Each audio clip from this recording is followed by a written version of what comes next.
ये मोबिलिटी हो गया। इसका यूनिट क्या होगा? ऐसा यूनिट, ऐसा यूनिट ऑफ मोबिलिटी बताओ, मीटर पर सेकेंड, और नीचे इसका बनेगा वोल्ट पर मीटर, है ना? तो एक यूनिट होगा मीटर स्क्वायर पर वोल्ट इंटू सेकेंड। चलो, और दूसरा यूनिट मीटर पर सेकेंड इसका होगा न्यूटन पर कूलम, ये भी सही है। तो ये बन गया मीटर कूलम। अच्छा, एक और होता है कूलम पर सेकेंड को क्या बोलते हैं? Coulomb per second, Q by T, ampere, है ना? कूलम क्यू और सेकेंड का हो गया ना टी। तो इसका मतलब मीटर एम्पियर पर न्यूटन, ये भी हो सकता है। ठीक है, चलो ये मोबिलिटी हो गया। अब इसके रिलेशन देखते हैं। Mu is equal to VD upon E, सिर्फ मैग्नीट्यूड ले रहा हूँ। वीडी का फॉर्मूला क्या था? E upon M into tau, E upon M into tau, और नीचे का ये एक ई क्या हो जाएगा? कैंसिल हो जाएगा, मतलब ई टाउ बाय एम, एक ये फॉर्मूला होगा, बराबर।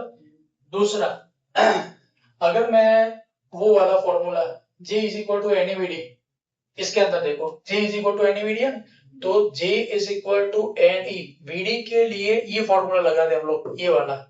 तो E upon M into tau, J के साथ जो ये रिलेशन है उसमें e को स्क्वायर कर लो, तो n e square e tau upon m, MCQ लेके बता रहा हूँ, एक ये भी फॉर्मूला हो सकता है, बराबर। ओम्स लॉ क्या था? Ohm's law v is equal to I R, अगर उसका हम लोग वेक्टर फॉर्म भी निकाल देते हैं, तो vector form of Ohm's law, v is equal to I R था, v is equal to ed होगा, ed वेद वाला formula, v is equal to ed, I is equal to क्या होगा? जे ए, आई वाला formula, R is equal to क्या होगा? Rho L by A. अब इसमें लेंथ को d कंसीडर किया, तो यहाँ पर मैं d कर लेता हूँ, तो यहाँ से d क्या हो जाएगा? कैंसिल, एरिया क्या हो जाएगा? कैंसिल। इसका मतलब यहाँ पर बनेगा E is equal to J into rho. अब अगर हमें रिलेशन चाहिए इसका सिग्मा के साथ, तो अगर इसका सिग्मा लिखना है तो J 1/सिग्मा हो जाएगा रो का, और ये E, J को सब्जेक्ट करता हूँ तो J इज इक्वल टू क्या हो जाएगा? Sigma E, J is equal to sigma E। अगर वेक्टर फॉर्म में लिखना है तो इसका वेक्टर, ये स्केलर है, ये वेक्टर, तो ये एक फॉर्मूला बनेगा J is equal to sigma E, बराबर। एक ये भी रिलेशन है। अब समझो यहाँ पर, अब वो वाला फॉर्मूला है J is equal to sigma E, J is equal to sigma E, दूसरा था J is equal to N E V D, दो फॉर्मूला थे ना, तो दोनों का लेफ्ट साइड इक्वल है तो मैं राइट साइड को इक्वल बता सकता हूँ, तो sigma E is equal to N E V D. तो यहाँ से अगर सिग्मा का वीडी के साथ रिलेशन है तो ये होगा sigma is equal to N E V D by E, ये होगा, बराबर। अगर रो के साथ चाहिए तो रो इज इक्वल टू इसका उल्टा हो जाएगा, ई ऊपर चला जाएगा, क्योंकि सिग्मा 1 रो होता है, तो हमें अगर इसका उल्टा करना है तो इसको भी उल्टाना पड़ेगा, तो ई ऊपर चला जाएगा और नीचे आ जाएगा एन ई वी डी। मैं वीडी को e upon M into tau लिखता हूं, तो ये वाला रिलेशन क्या लिख सकता हूं? एन ई स्क्वायर, ये ई तो कैंसिल हो जाएगा, यहाँ पर बचेगा सिर्फ tau upon m, n square tau upon m, हटाओ इसको, ठीक है। ईएमएफ का फॉर्मूला जो बना था वो एक्चुअली कैसे बना था वही मैं बता देता हूँ। उसके बाद हम लोग जब चार्जिंग होता है और जब डिस्चार्ज होता है तब का फॉर्मूला क्या होता है, उसके न्यूमेरिकल कौन से है वो सब बता देता हूँ। चलो, ईएमएफ का मतलब क्या होता है? इलेक्ट्रोमोटिव फोर्स, इलेक्ट्रोमोटिव फोर्स, ये लिखा जाता है फोर्स, पर एक्चुअल में ये फोर्स नहीं है, तो ईएमएफ है क्या? पोटेंशियल डिफरेंस, पोटेंशियल डिफरेंस है ये, बराबर। ओके, अब इसको समझने के लिए हम लोग एक सेल को कंसीडर करते हैं। ये एक सेल का कंस्ट्रक्शन समझते हैं, उसके अंदर दो ऐसे मेटालिक रॉड कंसीडर करते हैं, एक होगा एनोड और दूसरा होगा कैथोड, बराबर। एक पॉजिटिव बनता है और दूसरा होता है नेगेटिव, तो ये हमने दो रॉड कंसीडर किए, पॉजिटिव नेगेटिव। बोलो ये समझ में आ रहा है? पॉजिटिव को P से डिनोट करते हैं, नेगेटिव उसको Na, ये पॉजिटिव है पूरा, इसको पॉजिटिव लेते हैं, और ये बनता है नेगेटिव। केमिकल रिएक्शन की वजह से ये सब सेटअप हो गया पड़ा, ऐसा समझ, ये सेल है, बराबर। इसके अंदर मान लो हमने एक लोड रेजिस्टर आर एल को कनेक्ट किया है, पर अभी उसकी जो स्विच है वो ओपन है, स्विच को हमने क्लोज नहीं किया है, ये स्विच ओपन बोलते हैं, ये स्विच क्लोज करी, स्विच क्लोज करी मतलब हमने उसको कंडक्ट करना स्टार्ट करवाया। स्विच ओपन मतलब ऐसा समझो कि ये आमने सामने के दो टर्मिनल है, ये स्विच ओपन है तो ये दूसरे को कांटेक्ट में नहीं ले रहे, तो यहाँ करंट पास नहीं होगा। जैसे ही हमने स्विच को क्लोज किया तो ये इसके साथ कनेक्ट हो गया, मतलब ये स्विच क्लोज किया तो करंट फ्लो होगा, स्विच को ऑन कर लिया, ओपन कर लिया तो करंट पास नहीं होगा। अभी स्विच ऑन है, समझ रहे, अंदर से ऊपर निकाल के रखी है, तो उसके अंदर अभी कोई कनेक्शन नहीं है, समझ आ गया। जब क्लोज करेंगे तो वो एक कनेक्टिविटी बना के अंदर से करंट पास करेगा। अब समझो ये की है, दो कंडीशन याद रखनी है, जब करंट पास होता ही नहीं है तब हमारा ईएमएफ बनता है, और जब करंट जीरो नहीं होता तब हमारा टर्मिनल वोल्टेज बनता है। आज तक जब भी हम लोग V is equal to I n लिखते हैं तब V जो होता है वो हमारा ये टर्मिनल वोल्टेज होता है, समझ आ गया। ईएमएफ का मतलब ये समझो कि हमने बैटरी को घर पे लाके आए, पर अभी उसके स्टिकर के ऊपर लिखे हुए है वो वोल्टेज, वो ईएमएफ है, जब तक हमने उसको यूज नहीं किया तब तक वो ईएमएफ है, जैसे ही हमने उसको यूज करना स्टार्ट किया वो टर्मिनल वोल्टेज यूज करने देगा।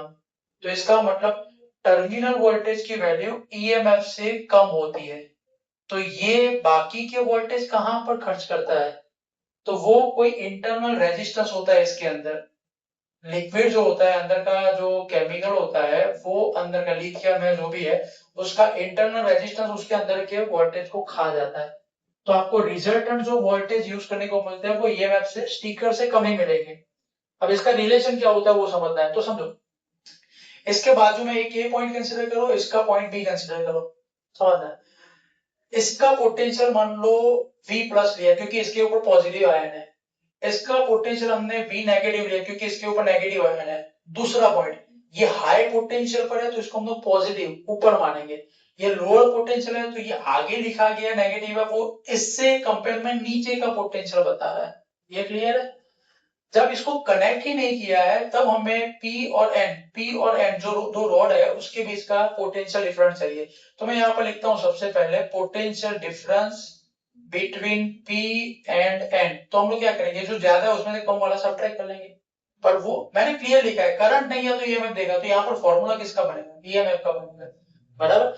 ईएमएफ का फॉर्मूला बनेगा तो हम लोग वो कैसे बनाएंगे, तो epsilon is equal to V plus जो ज्यादा है उसमें से V माइनस वाला हम लोग माइनस करेंगे, मतलब ये कितना था माइनस V माइनस था ना, इसमें से ये माइनस किया तो माइनस माइनस क्या बनेगा प्लस, मतलब ये बनेगा V plus plus V minus, ये एक इक्वेशन आ गया। जब करंट पास नहीं होता है तब ईएमएफ बनता है, वो ईएमएफ कितना होता है दोनों के एडिशन, एक पॉइंट क्लियर हो गया। अब मैं इसको क्लोज कर रहा हूँ, की को क्लोज कर रहा हूँ, मान लो घर पे एसी आया है, खिलौना लेके आते हैं तो उसके अंदर पहले रिमोट को खोलते हैं, पीछे से उसकी डब्बी खोलती है, हमने सेल लगा के रखता है, पर सेल के और जो स्प्रिंग होते हैं उसके बीच में एक इंसुलेटर लगाया होता है, जब हम लोग उस इंसुलेटर को निकालते हैं तब वो उसमें से कंडक्ट करना स्टार्ट करता है, तो अभी मैं वही बता रहा हूं। अब हम लोग क्या करते हैं, हम लोग की को क्लोज कर रहे हैं, पर हमने क्या किया दरवाजा लगाया हुआ है पर दरवाजे को लॉक कर दिया है, मतलब है पर नहीं है, समझ में आ रहा है। हमने इसको बंद कर दिया पर ये जो आर की वैल्यू है वो वाली वैल्यू को हमने इनफाइनाइट बोल दिया, तो आर एक बार लग गया इसका मतलब वो देगा टर्मिनल वोल्टेज, पर वो लगाने के बाद भी आर की वैल्यू कैसी है इनफाइनाइट, तो ये इनफाइनाइट है इसलिए करंट जीरो बन रहा है, तो करंट जीरो बनता है तो वो तो ईएमएफ बनाता है, मतलब जब हम लोग क्लोज करते हैं कि पर देखा कि आर इनफाइनाइट है तो उसकी वजह से करंट जीरो है तो टर्मिनल वोल्टेज फिर से ईएमएफ बन जाएगा, ये सेकंड केस है। तीसरा केस बताता हूं, थर्ड केस में ये है कि हमने जो आर है उसको फाइनाइट ले लिया, मतलब अब वो 3 ओम 5 ओम एक प्रॉपर रेजिस्टेंस हमने अंदर का प्लास्टिक निकाल दिया है, तो अब वो कंडक्ट करके अपना काम स्टार्ट करेगा, ठीक है। तो यहाँ पर आर जब फाइनाइट लिया जाता है तब हमारा आई जीरो नहीं होगा, कोई करंट देना स्टार्ट करेगा, तो अब सर्किट के अंदर देखो अब वो करंट बनाता है तो यहाँ से करंट पास होगा, बाहर की तरफ देखो वो कहां से कहां जाएगा, पी से एन जाएगा, पर वही दोनों रोड नीचे क्या करेंगे करंट को यहां से यहां भेजेंगे, और ये पूरा एक साइकिल कंप्लीट होगा। एक साइकिल कंप्लीट हो रहा है, इसका मतलब वो करंट को पास कर रहा है सर्किट के अंदर। समझ में आ रहा है? तो मुझे इसका रिजल्टेंट V लिखना है। एक तो क्लियर है कि R फाइनाइट है, करंट जीरो नहीं है। करंट जीरो नहीं है तो क्या मिलेगा? Terminal voltage. तो टर्मिनल वोल्टेज कितना होगा? तो P और N के बीच में जो ऊपर ईएमएफ बन रहा था, इसके बीच में ईएमएफ बन रहा था जो हमने पहले ही लिखा है, ये वाला ईएमएफ बन रहा था, पर उसमें से वही दो रॉड के केमिकल के अंदर उसके उल्टा एक करंट बनता है। तो हम लोग क्या करेंगे, एप्सिलॉन था उसमें से एक वीडेस जो ये दोनों के बीच में यहाँ पर पोटेंशियल बन रहा है उसको माइनस करना पड़ेगा।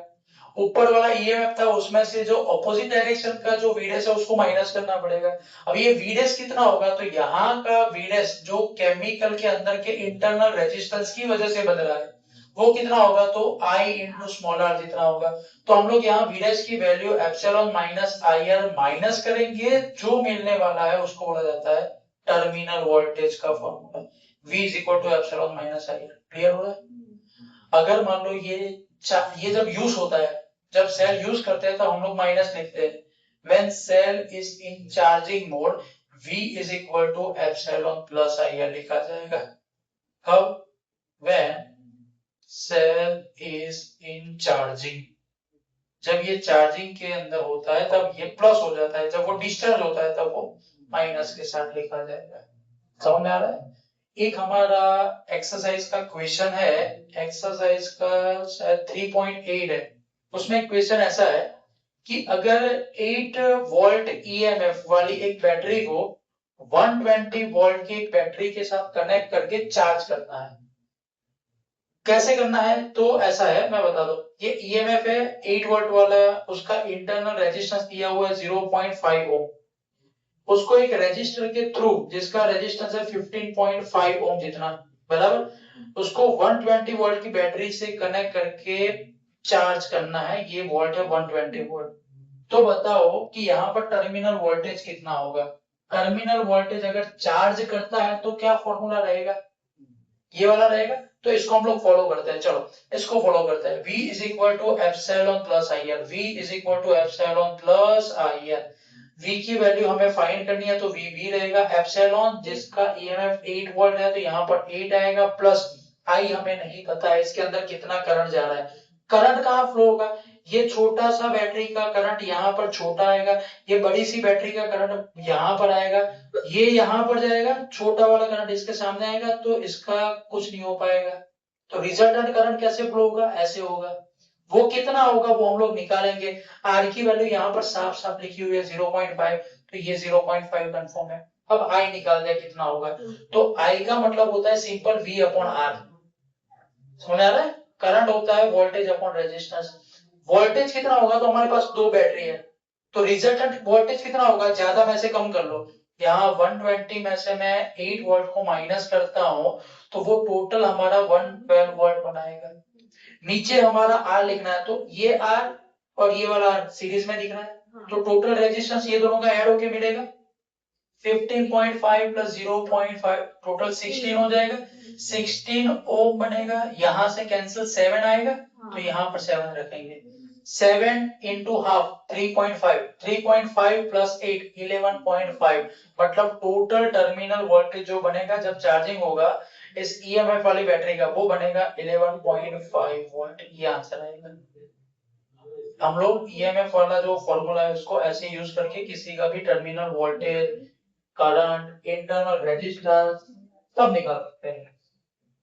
EMF clear? समझ आ गया कहां से वो ईएमएफ बन रहा था? टर्मिनल वोल्टेज, ये ईएमएफ क्लियर। अगली एक थ्योरी मैं बताता हूँ, ईएमएफ का series parallel, most important question. EMF जो होता है उसका सीरीज एंड पैरेलल क्या होता है वो दिखाते हैं, ठीक है? तो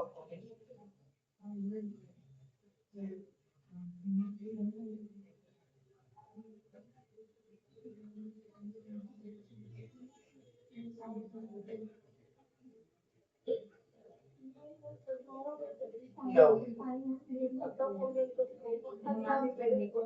पढ़ के आया?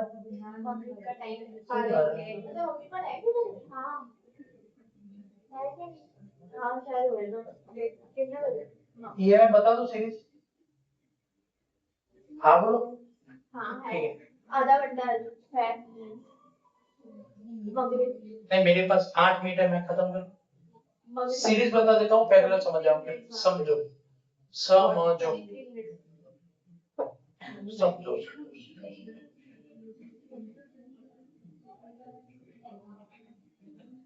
आसान फॉर्मूला है सीरीज पैरेलल, इक्वेशन बोर्ड में पूछा जाता है। देखो सीरीज कॉम्बिनेशन ऑफ सेल्स, अगर मैं दो सेल को सीरीज में लेके यहाँ पर सॉल्व करता हूँ, एक ये पहला सेल है और ये दूसरा सेल, बैटरी, दो बैटरी कंसीडर करी, इसका ईएमएफ एप्सिलॉन 1 है, इंटरनल रेजिस्टेंस R1 है, इसका एप्सिलॉन 2 है, इंटरनल रेजिस्टेंस R2 है, बराबर।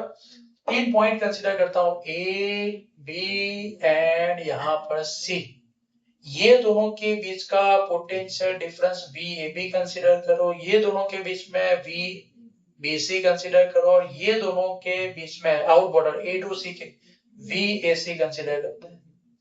हमें क्या निकालना है, ये दो सेल है, वो दोनों सेल को हम लोग सीरीज में जोड़ते हैं तो वो दोनों का रिजल्टेंट ईएमएफ कितना होगा वो आंसर निकालना है। तो मैं एक काम करता हूँ, इसका इक्विवेलेंट सर्किट बना लेता हूँ। ए पॉइंट है, वहां से दोनों का एक ही सेल रख दिया, और यहाँ पर बॉर्डर पर सी है, ये एप्सिलॉन इक्विवेलेंट, और इसका इंटरनल है आर इक्विवेलेंट, ये प्लस है ये माइनस है, प्लस माइनस।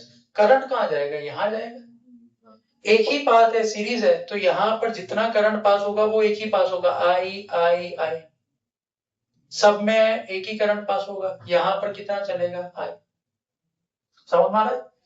मुझे ये बताओ कि ये दोनों के बीच में VAC लिखना है तो क्या होगा, ये वाला फॉर्मूला इस्तेमाल करो, V is equal to epsilon minus I R, ये वाला फॉर्मूला इस्तेमाल करो, तो V is equal to epsilon minus I R equivalent, यही होगा।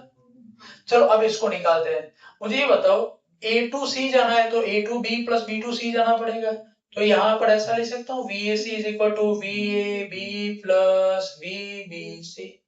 चलो VAC is equal to VAB, इसको फॉलो करो, निकालो, तो VAB मतलब ये दोनों को देखो, ये सेल को देखो, तो एप्सिलॉन माइनस आई R1, आई दोनों का आई ही है कॉमन, 1 पर यहाँ पर आई है। चलो सेकेंड वाला देखते हैं, प्लस एप्सिलॉन 2 माइनस आई R2, ये लिखा जाएगा। ओके, अब यहाँ पर ये सारे प्लस माइनस हो, तो एप्सिलॉन को एक तरफ ले लो, आईआर वाले एक तरफ ले लो, VAC is equal to 1 2 minus I को कॉमन कर सकता हूँ माइनस के साथ, तो अंदर आएगा 1 2, ये वाला इक्वेशन VAC, ये वाला इक्वेशन VAC, इसका इक्विवेलेंट ये है, तो इसके रिजल्ट को इसके साथ मैं मैच करवा सकता हूँ, है ना। तो जहां पर I के मल्टीप्लाई में लिखा R इक्विवेलेंट है, तो यहाँ पर I के मल्टीप्लाई में R इक्विवेलेंट क्या है, R1 प्लस R2, तो एक आ गया R इक्विवेलेंट बराबर 1 प्लस 2, अगर दो सेल है तो ये लिखा जाएगा। चलो आई माइनस के आगे एप्सिलॉन इक्विवेलेंट, माइनस के आगे एप्सिलॉन 1 प्लस एप्सिलॉन 2, तो epsilon equivalent is equal to 1 plus 2।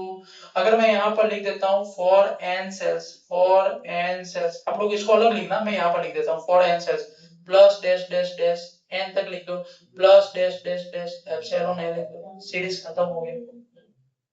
1 2 3 4 जितने सेल है उसको ऐड करो, R1 के लिए R1 R2 R3 एन तक, ठीक है, सीरीज यहाँ पर क्लियर हो गया। पैरेलल बचा,